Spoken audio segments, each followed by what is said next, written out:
Audio podcast. It is we're 1 minute early. We're on time, Garrett.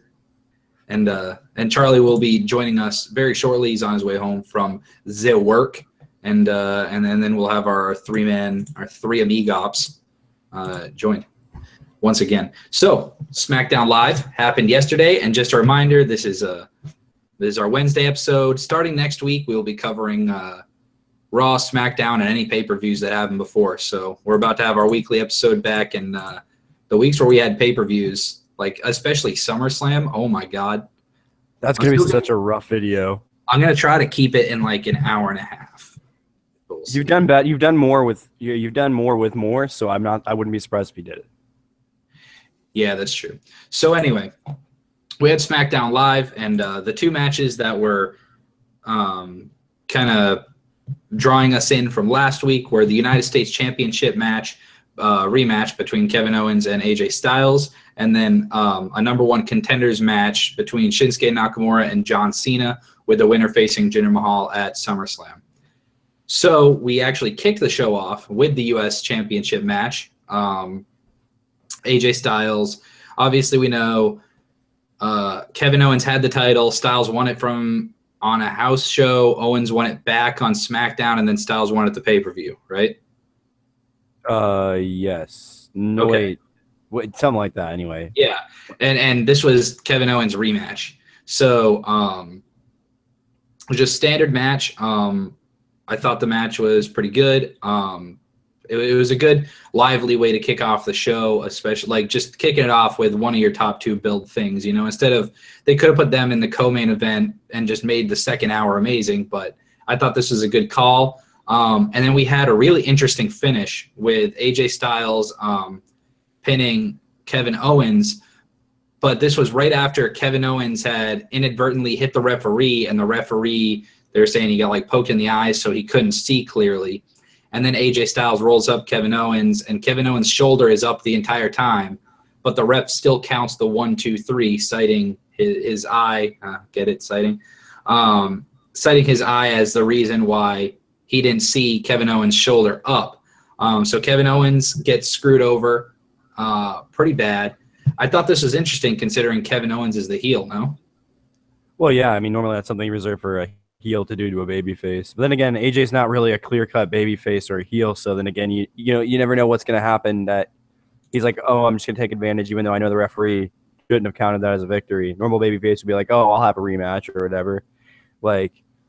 So, AJ's like that in between. He's like that really good spot that AJ's always been in, even if you remember back like 10 years ago in TNA, that was the same thing he would do. He was never quite one or the other, so that he was what Roman Reigns claims to be, which is he's different for every opponent, which I agree with that statement about Roman, but it's definitely about AJ. He's different with every opponent he faces. He's in a different spot. He's in a different position, whether he's got a title or not. So, it is weird, but, I'm down. I want to see where they go with it. I mean, if Owens tries to do a face turn, that's going to go horribly, but, I hope that's not where they're going with it. Yeah, me neither. I mean, I don't think they need to go there with it. So, one thing I thought was really interesting was that the face announcers were playing it off as Kevin Owens intentionally blinded the referee, which that would be a heel thing to do, but that's definitely not what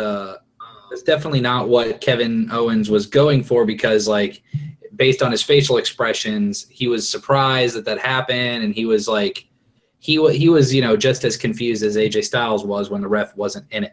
Hello, Pans. Welcome. So definitely Kevin Owens didn't mean to do it. This is all in kayfabe, but Kevin Owens didn't mean to hit the referee, but it happened anyway, and Styles got the roll-up win, which led to a backstage segment right after the commercial where Kevin Owens went back and was he was yelling at Shane. He's like, dude, I got screwed. And Shane was kind of giving I know the ref should have seen it. Shane was really mad at the ref. And then Daniel Bryan comes in, and Kevin Owens like, Daniel, you got to do something about this. And he's like, and Kevin Owens is saying, I demand a ref that can do his job competently, And AJ Styles is like, gives me an idea. How about Shane as your special guest ref? And this, I mean, I was already excited for it, but if some people thought that this rivalry was getting stale between the two, between Owens and Styles, this is a really good way to just spice it up just a little bit because SummerSlam has so many matches. I thought this was a really good call, don't you think? Yeah, I mean, we don't get stipulations that don't involve like a match, actual match itself being different from a standard match. Now we get a standard match, and it can be as good as they want it to be. But then you also have the factor of Shane McMahon in there, so it's going to shake things up because obviously, if we're being real here, if he was going to lean toward anybody, it's going to be Styles because they have that sort of mutual respect now after their WrestleMania match. So, you know, if that plays into the match, that'll be nice, especially because, you know, normally it's the heel that's getting the cheap calls from the special guest referee. So it'll be different to see the face getting that. That'll be really interesting. Oh, yeah, I agree. So, yeah, I mean, AJ, it's kind of cool because AJ has had his issues with Shane as well, right? Because when AJ was a heel, he didn't like Shane. And now Kevin Owens doesn't like Shane. So they can play off that of Shane of being like, I hate both of you equally. You know? Shane does a fast double count out. 1, 2, 3, 4, 5, 6, 7, 8, 9, 10. Oh, vacate the title. Here you go, Rusev. Intentionally getting yourself counted out. Yeah, that would be messed up. But no, I think it should be good. Getting Shane involved is good, and Shane doesn't have to have a match in order for us to enjoy seeing something he's participating in. He's not taking a spot away from any of the wrestlers, which some people complain about when people like him or Undertaker get a spot in Mania. You know, because it's like, oh, well, you know, the part-timers, blah, blah, blah, blah. But, you know, this is good. Yeah. The Smarks would rather watch, God, I don't even know, Goldust versus, I don't know, Goldust versus Jason Jordan. And just, why not? All right. I go somewhere. Yeah, exactly.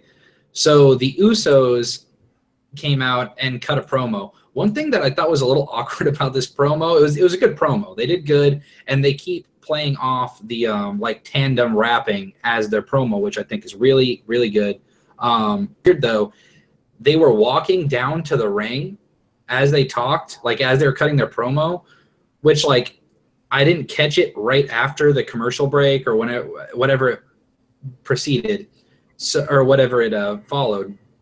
And so I was under the impression that New Day was in the ring because the Usos were cutting a promo, looking at the ring, and walking down the ramp. So I was like, why aren't they cutting to the New Day in the ring? And then I realized they're not in the ring at all. The Usos just walked down the ramp while cutting a promo and then turned around and walked back. Isn't that a little weird? Yeah, that's definitely weird. It's not something you would typically see. Normally, if they're just going to cut a promo, they either walk all the way down to the ring before they start cutting their promo and stand in the ring for like 5 minutes, or they stand at the top of the ramp and just cut a promo, which they kind of did at the start, and then they were like, well, let's just start creeping forward slowly. I think it was like to try and add like suspense to their promo, but it didn't really matter because it didn't add anything. It just looked weird, like you said. I probably would have preferred them to put some crappy tag team in there, even if it's developmental talent. Get the Usos a squash. They can cut a good promo on the way down to the ring. And then while they're walking down the ring, just run in the ring and kill some dudes in 30 seconds, and then that's the end of it, you know? Yeah, it would definitely make them seem more intimidating. Oh, yeah, because they need to have that ruthless side, you know, because at the end of the day, they are still high flyers, you know? They are still more exciting, more of that athletic style, whereas if the crowd still pops super loud when they go for the Uso splash every time. Oh, I know. Which, I don't know. A lot of people seem to think that baby faces should be the only ones that can do high-flying moves. That's such stupidness. How does Cruiserweight division even survive? Yeah. Unless they're, like, slamming them through a table or something. But that's such a babyface thing to do. Like, everyone loves when someone jumps from, like, the top rope to the outside and crashes through the announcer table. Like, if a heel did that, people would still cheer. It would just be a little weird. Kitty cat. We got the cat live on the show. I'm getting the cat soon. You'll be the cat thumbs with the cat. I know. My plan is to have. I posted this. Hold on. I worded it perfectly on my Facebook.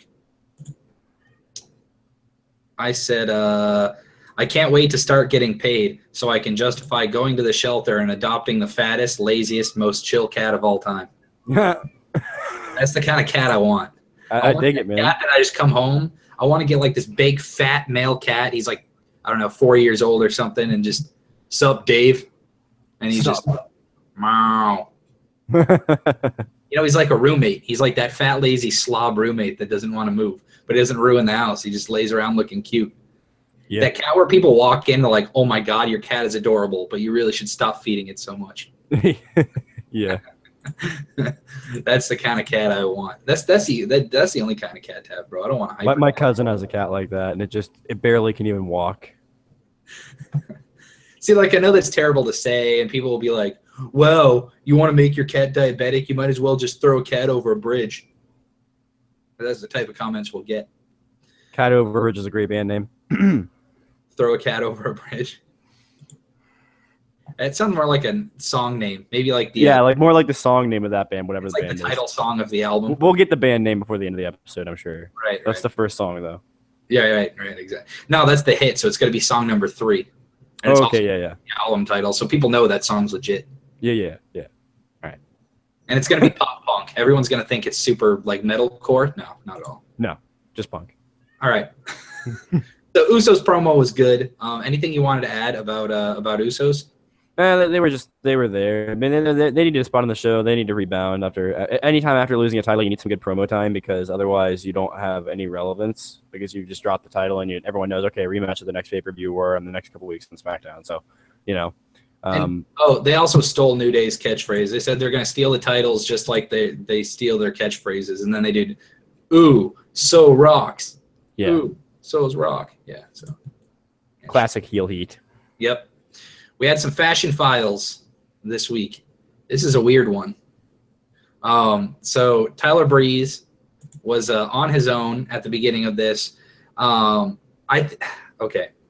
You can agree or disagree with this, but the fact that the announcers are now like they have background knowledge of the fashion files and they know what's going to happen and they like throw it to them saying Tyler Breeze was left all by himself this week. Let's throw it over there. I prefer them to just cut to it.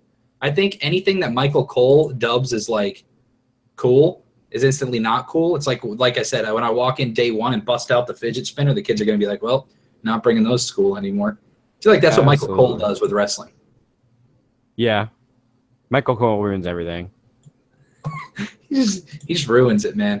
So we kick it backstage to Tyler Breeze. Got some funny pictures on the wall this week. Just good stuff. But pretty much Tyler Breeze is in a dream. We came to find out he's in a dream the whole time. But his dream was that Fandango showed up in zombie, like dancing zombie form. And then he turned away, and then he turned back and looked at Fandango, and the Ascension are sitting there, and they got that cackling laugh, and they let it drag on for way, way too long. Charlie, you want to give us a nice Ascension laugh? Do with the creepy aliens? That was pretty good. that was pretty good. It was weird, and then Fandango starts laughing. And then they're all dancing and laughing. And then it goes to Tyler Breeze waking up. And he's like, I finally found it. I know who did it. Who done it? So Fandango. You guys liked it? It was Twin Peaks. It was that was the thing this week. That TV show. Yeah. See, what was it a spinoff of? Twin Peaks, maybe? I don't know. What's Twin Peaks? Is that a TV show? I think it's I think it's like a TV show. Yeah. Oh, okay. All these have been ripoffs of TV shows. And then, right, I knew that. Like they did the Miami Vice one. Yeah. Okay, so that makes sense. All right. So it was a spinoff of Twin Peaks. That's totally my bad. I don't watch TV. I don't get around. I don't watch the show. I just heard about it. I've heard the name of it. I just looked it up. It says it's a crime drama. So there you go. So that's what they're going with. Tyler Breeze claims that he has solved the case of the missing Fandango, and I'm assuming next week he's going to start going on the adventure to find him. We probably won't find out an answer till SummerSlam. You think that they wanted to it's kind of weird because it was 2 SmackDown pay-per-views ago when they were supposed to announce this, and I am not bored of Fashion Files whatsoever. Are you, Charlie? Not at all. These are one of the brightest segments they have. This is what I like to call you take it and run with it. These were not meant to last this long. I think it was planned for like maybe one or two during the Usos thing, but they got over huge, so they just It's like one of those rivalries that they like. The match went so well, they're like, let's just continue this for another couple pay-per-views. Yeah. So Garrett, who did it? I have no idea. I seriously have none. I really hope it's not just the Ascension. I'm still holding out. Still holding out for Shelton Benjamin and Chad Gable. But like then again, returning Shelton Benjamin has to be a face, doesn't he? I don't know. It's just like you never know because he was a heel most of his career, but he came in as that too. I mean, because the style. I mean, it's so hard because these are guys that you're talking about that are really hard to book, Chad Gable and Shelton Benjamin, because you have to do them a certain way, otherwise their style just doesn't quite match with everybody else. I don't know what it is. Maybe it's something about being an amateur wrestler. Maybe Kurt Angle is right, and it is the worst way that you can go about doing it. That's possible. Sorry, messaging Sean John. My gut's saying that it's either one of these teams or people that have not been on TV purposely, as in the Hype Bros, maybe the Colognes, and it's probably the stupid Colons. What the internet speculates of Harper and Rome, which I mean, that interview with Harper, he was so. The Colognes again, I'll be so pissed. Oh yeah, that'd be lame. But Harper in that one interview after Mania, when they were like, "Yeah, would you ever want to go back to the Y family?" He's like, "No, I don't like it." He's done with it. He doesn't like that. So that was on, I believe, Sam Roberts' podcast. So yeah, he's only done a couple of interviews here and there. Mm-hmm. Sam Roberts is the GOAT. Let's all be real. Yeah, he made it, dude. He used to joke about wanting to go work for them, and now he's on like pay-per-view shows and stuff. All right, guys. Kill, Screw, Marry, Peter Rosenberg, Sam Roberts, and JBL. Oh, I'm killing JBL. Wow, that's actually kind of shocking. So who are you marrying? I'm marrying Rosenberg. He seems like a good guy. Actually, that's I guess I'm banging Sam Roberts, which I mean, let's be real. Who doesn't want to? Got to do what you got to do. What do you mean? Who doesn't want to? That's a little weird, bro. You see? I don't know, man. No. He's got a mousy little bastard. I feel like once the dude would start sweating, his hair would get all frizzy and like. Fro. What about you, Charlie? I don't know. I feel like maybe Peter does the best. So, can I kill the other two and keep Peter? We'll marry Peter and keep Peter's Peter. Sam and the other guy. I'm definitely not screwing JBL. Ain't happening. Close on from hell. That's how he sets it up. Chicks are into that sort of thing, bro. When you're laying limp, that's when he goes in. All right. Literally. So, oh, Jesus. Sami Zayn and Aiden English had a match. They did. Anything else? And welcome back to Did you guys expect Aiden English to win? Yes. There's no way. There's no way when that match started you were like, Aiden English. He just won at a pay-per-view, so why would they not push him more? I'm calling malarkey there. That's what you get. Aiden English is the better wrestler. What about Sami Zayn's faces when Aiden English was singing? He was just. The singing was a little better this week. They gave him some time. I'll give and English didn't break character either. So honestly, his singing, I'll give him I don't know. I'll give him a 5.7 out of 8 on the singing and a solid 6.015 on the character. So if you average those out, I mean, it's a pretty solid score, right? It's around a 6 of 8. So. Good job, 6 of 8, mate. Great. Celebrate. You're great. All right. Naomi and Becky versus Natty and Carmella happened. I'll be honest, I had the TV on mute the whole time. I think I was watching YouTube videos. Yeah, I'm so It done with was- these tag teams. I skipped through it. I know the faces won. Yeah, I was like 30 minutes behind, and I didn't want to see spoilers on the Oh, true. event, so I just skipped right through it. I was like, you know what? Fuck it. We've seen this tag match 100 times already. Charlie, what night of the week are NXT tapings? When they happen? When do they happen? Usually Wednesday or Thursday nights. Okay. Sean How John much was do just tickets to asking shows if I like want that to cost? go. The next one is a Thursday. How much do tickets to an NXT show cost? $10. $10, yeah. So like a $500 plane ticket and then $10 just to go see an NXT show. $500 plane ticket. You're not paying that much. Where the hell do you live, Alaska? I don't know. You'll probably get It's here for like pretty cheap. I don't know. Get a one way and then hitchhike back. That's rock and roll. That is rock and roll. Actually, hold on. Hitchhike here and then get the one-way ticket back because you don't want someone from Florida driving you. I might not make it out of Florida then. You got a point. Okay, next tapings are on the 13th. Oh, September 13th. Wednesday, September 13th. Tickets go on sale tomorrow. Should I tell Sean? Does it actually film on Wednesdays? Do it. That could be fun. How do they keep track of their Go? I days? can ask Sean John to get you one. Yeah, is he getting the regular, the $10 or the $20 ones? Oh, okay. So I need some help deciding this, and I figured this is a good place to do it. So I've come into some money recently, and I want to buy a T-shirt from www.shop.com. I'm still trying to decide if I want an AJ Styles shirt, a shirt for like Sami Zayn. I think he has a shirt, right? That little like whatever he wears when he comes out, like the Let's Go Sami Zayn shirt or whatever. Or also considering maybe something from Baron Corbin just because he's so cool. Baron Corbin's legit. Yeah, Corbin's shirt is awesome. That's the one he Do you wears. think Rick would want one too? I don't know his schedules. Oh, that's true. His is weird. Like he doesn't have a. We can find a ticket for Rick if he wants to go. You've always found like a single ticket.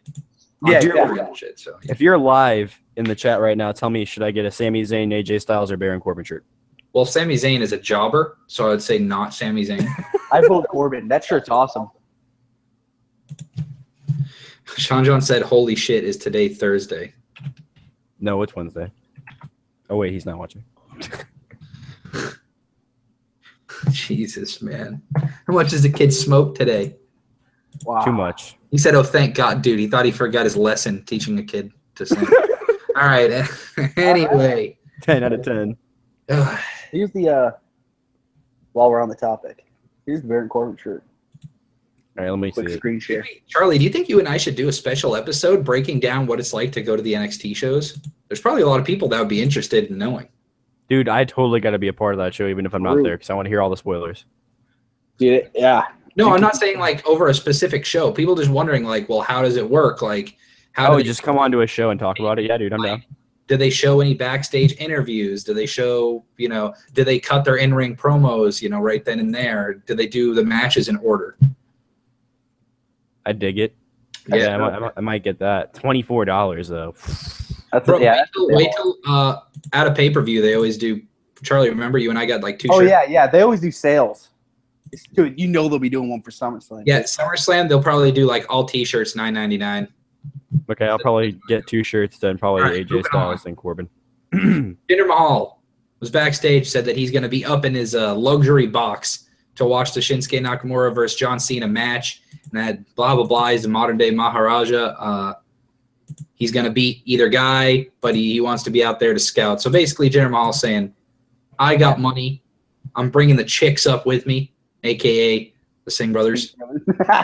The ladies. And he's going to go watch the match, which is weird in the match. You can see, like, the one press box up there, the luxury box, that was lit up. It was really odd when the camera panned up there. I was like, oh, all right, then. But we'll cut to that later because that match is Jinder's awesome. the biggest dick of all time. He just makes the Singh brothers stand there when I'm sure there's other chairs in that skybox. Yeah, but You must stand behind me and look intimidating. Hold on. There was a little wall there. I think that if the Singh brothers were to sit, they probably wouldn't see over the wall. Oh. unless they get booster seats. You're onto something here. Production secrets here on Visokii Gaming. So, and it's also to make never mind. So Rusev faced Chad Gable. Chad Gable put up a pretty good match. He's really good at doing the amateur wrestling gimmick. He's really good at that. Put up a good fight, and it was a really good match until Rusev goes to cut a promo and basically said he needs real competition, pulling the Braun Strowman, and buries everything that Chad Gable just did. So, so in the eyes of Rusev and probably the people in the back, Chad Gable's a jobber, even though he went and he kind of killed it. Charlie, you like this match? Tell us about it. Yeah, I mean, this Gable has shown this man can he can hang with the big dogs like Rusev, and it almost makes his matches better. Hold on, bro. There's only one big dog. Because it, Bow now, you know, bow now, bow now, bow bow. I agree. It's just because you see the little guy, and then you see him do the suplexes because he can do it to all of them, man. I'm convinced he can fucking do it to Strowman probably too. He is so strong, dude. It's ridiculous. He's got like John Cena when he was younger levels of strength. You know what I mean? Like, yeah, and it just adds an element of surprise to people that haven't seen him too. Do you know what move he would do well with? You know the move that Roman does where he does like a schoolboy into a powerbomb? Yeah. I bet you if he did that move for like a finisher, that would be really cool. True. Oh, do you guys like how he kept the American Alpha theme and Jordan got the different one? Yeah. I was hoping someone would keep it. No, I actually think Gable should have gone full blown asshole heel, and Jason Jordan should have kept the American Alpha theme because his new theme is kind of similar anyway. They were going for the same kind of vibe. So yeah, they basically mixed American Alpha's theme with Kurt Angle's old theme. Yeah, I agree. That's a good theme. Sorry if my Facebook chat thing. I don't know how to mute just the sound. I'm sorry. It's very light. Can't really. Okay, cool. I turned my speakers away like even more. Yeah. You'd have to listen for it if you wanted.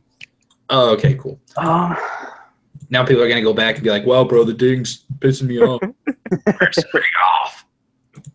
Don't make me come over there and stomp a mud hole.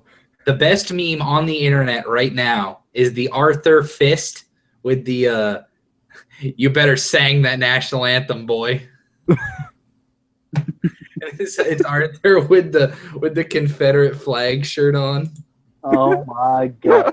I love how they figured out how to edit that so they can put anything on the sleeve too. It's so good. Like so many. It's the so Arthur cool. memes were so messed up at first. Yeah, Arthur memes were pretty bad. Charlie, we won't discuss the meme that I sent about 30 minutes ago to Charlie. My god. Oh I'm man, you gotta gotta send it to me now. and I'm like, oh, what in the hell is going on? You gotta send it to me. All right, so Sean John said if you give me a hard number, I can get us tickets, and just he said you guys we'll all pay him back. A hard number, huh? He said he'll put it on his credit card. Sweet. So A hard number, huh? NXT tapings. Hopefully that'll mean Drew McIntyre's champ. I'm down with that. Yeah, dude, you guys will find out then. You know what I'm spending my money on, bro? You know what tickets I'm buying, Charlie? Let me guess. Oh, Maine? UCF Hell yeah, versus dude. Maine. Dude, I was telling my dad about that game last night. I was like, Dude, does he want to go? I could ask. Dude, ask him if he wants to go. My dad and your dad would probably get along real well. True.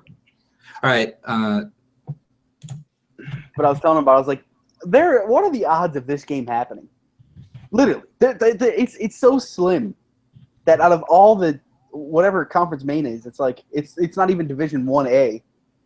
What are the odds? Maine is Division 1 AA, bro. That's Yeah, exactly. It's and to face UCF at UCF, it's just, I feel like that's a once in a lifetime kind of thing. Oh, I'm buying a Maine jersey and wearing it. I don't even care. I got the UCF banner behind me, but UCF is my born and raised team.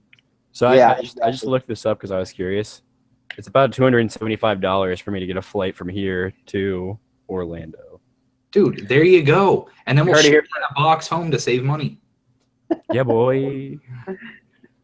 No, I'd have a hotel. Goes I'd have a current. hotel. Goes south down the United States. So just get on a raft and float down, and then we'll fly you Dude, back. that would be great. That would be God. great. Garrett hitchhikes all the way. Doesn't spend a dime. Gets here. I could do it. That's the thing, though. You guys joke about this. You know I'm capable of doing this, too. Not even for like a Raw, a SmackDown, or a pay-per-view. For a damn $10 NXT show. No, actually, I was thinking whenever next a big event like a takeover or something comes down to Florida. Hey, man, Con Champs is coming this weekend. All right, so we had a hell of a main event. Charlie, was it just me and Garrett last week? As in, I missed the Raw show. It was just a Raw show? Okay, Yeah, so I remember asking you guys, I can't remember your answer, though. Do you guys think they should have saved this? I said no because this is Cena's last year. Oh, that's right. I said yes because they should always save it for a pay-per-view with a big marquee match like this. Right. I remember, and then I was talking about how, they probably have more viewership on USA than they do on the network pay-per-views anyway. So, because it's not, we call them pay-per-views, but they're not pay-per-view anymore. They're just, you pay for the network. Yeah, exactly. You don't pay per view. It's network exclusive. Yeah, exactly. But we had Nakamura versus Cena. They gave him, I'd say, probably like 20 minutes. It was like perfect length. Nakamura had the upper hand early. Cena came back. Nakamura got some near falls. John Cena hit an AA. Nakamura kicked out. Cena hit another AA and then did the rollover and was going for a third one. Nakamura flips out of it, hits John Cena with what was supposed to be an exploder suplex. And Cena tucked his chin. Either Nakamura apologized after the match, so Nakamura, I'm thinking he just didn't rotate him. He didn't give him enough. Yeah, he didn't get him enough lift. So Cena ended up tucking his chin back in to try to block it, and he landed straight on the back of his neck, dead on. It was disgusting. Now, really quickly, does he have a history of neck injuries at all? No, I don't think so. He's lucky then, because if that was like Edge in his prime, Shawn Michaels in his prime, you know what I mean? Like that would have been a career over right there. Yeah, Stone Cold Steve Austin after his injury, yeah, it'd been over.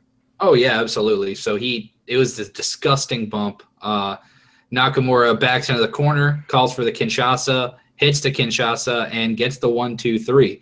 Charlie, you were what the hell is the name for it? Hyped? Hyped, yeah. Shook. You were shook. Shook. Yeah. I thought it was huge, man. I don't know about you guys, but when this match started, I got like a bolt of energy. I was like, this just feels important. This feels exciting. This is why I like it. I was getting burnt out of SmackDown. We're talking about the stuff before it. Honestly, like I was excited for the two matches we talked about at the beginning. So I watched like the first match. I was like, oh, this was cool. And then I was excited for Fashion Files. Everything Sami Zayn versus Aiden English I did not care about. Yeah. And then all of a sudden, I kind of forgot about this match. And I was like, oh, let me see what the main event is. That was going through my mind. I was like, oh, my God. Yeah, dude. It's everything I like about wrestling. And I really enjoyed the main event. And I think, honestly, Nakamura might win the damn title. That's huge. I seen a post on Facebook today that said if you'd have told me a year ago that Shinsuke Nakamura and Jinder Mahal would be fighting for the championship at SummerSlam, they would have slapped you for being so silly. Talk about motivation for Jinder, too. He wasn't even on SummerSlam last year. Now he's going into it the champion. Was he even back at this time last year? Had he made his return yet? He was back that second week of the split. Oh, yeah, you're right. They signed him, Kurt Hawkins, and Shelton Benjamin. Yep, that was the big three signings they got for previous people that have been there, that have been shaking up the indie scene. Now, you know what I kind of hate about this matchup now that I think about it? Who's the one guy that Shinsuke Nakamura has actually like had some sort of rivalry with since coming up to the main roster? Dude, absolutely. Baron Corbin? Yeah. Nakamura's going to win it, and Corbin's going to cash in. Dude, yes. Dude, yes. See, there you go. Oh, dude. That would be great. Nakamura gets a title win under his belt. Bro. People are going to want a Nakamura title run, and then Corbin is going to get the biggest heat. Dude, that's the Really quickly, for our cash-in prediction thing, if we call our prediction for a cash-in, do we get to call it for the next one if it doesn't happen, or are we eliminated ourselves from a cash-in? Yeah. You get to guess it every time. Okay, just making sure. But I'm taking a point off if you get it wrong. Yeah, obviously. There No, you I'm go. not. It'll be a negative point, obviously, but Dude, that's got to be the way they're going, right? Because then Jinder Mahal doesn't have to he won't get his title rematch unless, God forbid, they put him in a damn. What an ugly triple threat! Imagine that being on a pay-per-view. And the thing Nakamura, is, Corbin, and Mahal. yeah, that'd be weird. Oh, I don't know, man. I don't know if they have Corbin cash in right here. That'd be bold. Very bold, because then Corbin doesn't get along. Someone gets fucked. Has Corbin ever held any championships? Like, did he ever hold the NXT belt? Nope. Nope. He hasn't held any. So Andre the Giant, and now Money in the Bank. So there you go. Yeah, could be. It's his time, if anything. That's just really interesting. I think he's going to cash in, and then Carmella's coming out and cashing in on Corbin. He said it's her world title shot. WWE World Champion. Doesn't say a women's title shot. Ellsworth's going to come out and cash in Carmella's briefcase to win the title. You guys catch any of 205 Live? No. I saw the announcement that Tozawa and Neville are going, Tozawa's facing Neville at SummerSlam for the title. Yep. Again? Okay. Tozawa and Daivari, very, very good match. So was that officially a number one contenders match? Or Yes, yeah, number one contenders. They just, I don't know, they made it kind of feel important throughout the match. And Rich Swann, I think it was, I don't know, maybe I'm thinking Raw, but Rich Swann and Cedric Alexander, those guys need to be a tag team. Holy crap. They have some good organic chemistry. We saw it on Raw. Yeah. And they had Tony Nese beat Grand Metalik clean. So I think they're going to start pushing Tony Nese for something. Grand Metalik is there, and they're not even like pushing him. Nope. No. That's weird. Which is insane, yeah, because he put on some really good matches in the classic. Dude, there are certain things that just stick with me. And Grand Metalik slapping T.J. Perkins across the chest in that finals of the PWC, that was the single hardest chop I think I've ever seen in my life. He literally cut him open on the chest. That's a staple of the Mexican wrestling scene. Is really, really off. Like, now they don't do like the Japanese strong style thing, but their chops and their punches, they're like Yeah. they're not fun. Bro, he is stiff. So right now, assuming cruiserweights are going to be the main event of WrestleMania, or not main event of WrestleMania, they're going to have a ladder match during WrestleMania for their title. If you had to put 6 cruiserweights in there right now to represent the cruiserweight division, kicking off all of Mania, what are the 6? I'll start with you, Garrett. All right, go ahead. Okay. Neville, obviously, he is going to be in the match. At least at this point. Neville, Jack Gallagher, TJP, just because I think he can probably take some pretty nasty bumps like he likes to. Plus, he's one of the more sturdy guys to get people to land on him. Mm-hmm. Tozawa, maybe he can land on TJP. Probably Tony Nese because he's got the in-ring ability. Rich Swann, Cedric Alexander. Hold on, bro. No, I said 6, bro. Oh, you said 6? Then I'm at 7. Sorry. Then pull back Tony Nese and put in Swann and Alexander. Charlie? There you go. All right, Neville, that's number 1. Hideo Itami, number 2. Cedric Alexander, Tony Nese, Rich Swann, and Mustafa Ali. Ooh, Ali, that's a good choice. Yeah, I didn't even think about that. I'll say Neville. I'll say Neville and Ali. That's a really good pick. Neville, Ali, Alexander, Gallagher. They have to be if they do one. Yeah, Neville, Ali, Gallagher.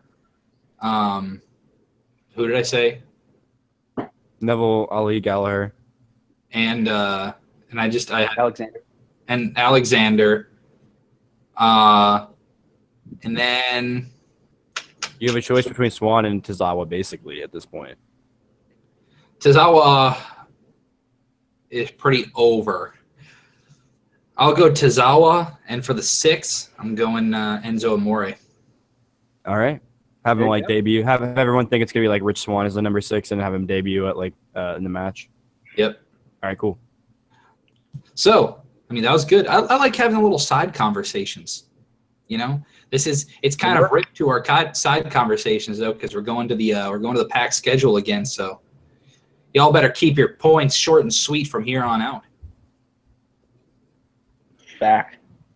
Or That is a fact of life. Face the facts. All right, finally, if you had to pick one guy that gets cut by WWE this week, who is it? James Ellsworth. Gosh, that's too good of a pick. Yeah. That's a good one. Do you want me to go for a controversial one? I'd say Sin Cara. Sin Cara. Do you want a controversial one? A lot of like fights backstage. Go ahead, Garrett. All right, controversial one. Roman Reigns. Why? Just shake everything up, because can you imagine the indie tear he would go on? Japan would sign him tomorrow, and he'd be huge. No, he wouldn't even make it to tomorrow. He'd be woken up at like 4 a.m. by a phone call from whatever the general manager type role and over there is. You know who the biggest? If the indies as a whole could steal one person from the WWE right now, they would steal Bray Wyatt. Oh, completely. That makes your brand right there. New Japan, dude, they would eat that up, man. That whole gimmick, they'd go nuts for it. Oh yeah. Especially if he took Wyatt, or if he took the Wyatts with him, if he took Harper and Rowan with him to New Japan. Oh my God, Wyatt's versus a face Bullet Club. Oh. Like Bullet Club turns that they end up with a face turn, and it's kind of like we've always played the heels. They could break the fourth wall kind of be like, we've always played the heels on TV. We've always been the bad guys, but it's about time for us to defend our territory because New Japan's our home. Damn. I'm in. I'm buying it. I'll get New Japan World just for that. If we can figure out how to navigate the damn website, because I can't. Oh, dude. When I had to cancel that thing, I had no idea what to do. You had that, for like 2 weeks or something? I had to go into my PayPal to cancel it. I mean, that's how brutal it is. Jeez. You can't even do it on the website. They really want you to buy their stuff. That's rough. So if anyone's planning on buying it. Oh, Downsy says, I agree with Charlie. I like the haircut, Brady. Thanks, Downsy. Football is back. Yeah, that's another thing. I'm going to announce this on Big Brother, too. I'm making a fantasy football league for us and all the followers, whoever wants to join. Me and Charlie are in another one already, One that, reigning champ, your boy.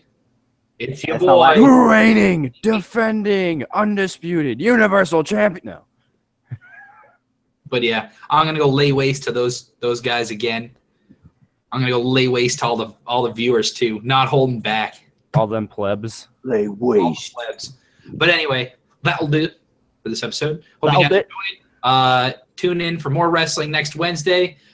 Big Brother, if tonight's episode is hanging and banging, as Charlie likes to say. I might go live. I don't know if Charlie wants to join. Who knows? I'm in. All right, so we'll probably go live tonight with Big Brother. We're definitely going live tomorrow night with Big Brother. And make sure you guys like and subscribe. Click the little bell so you know when we go live. Ding! And we're out.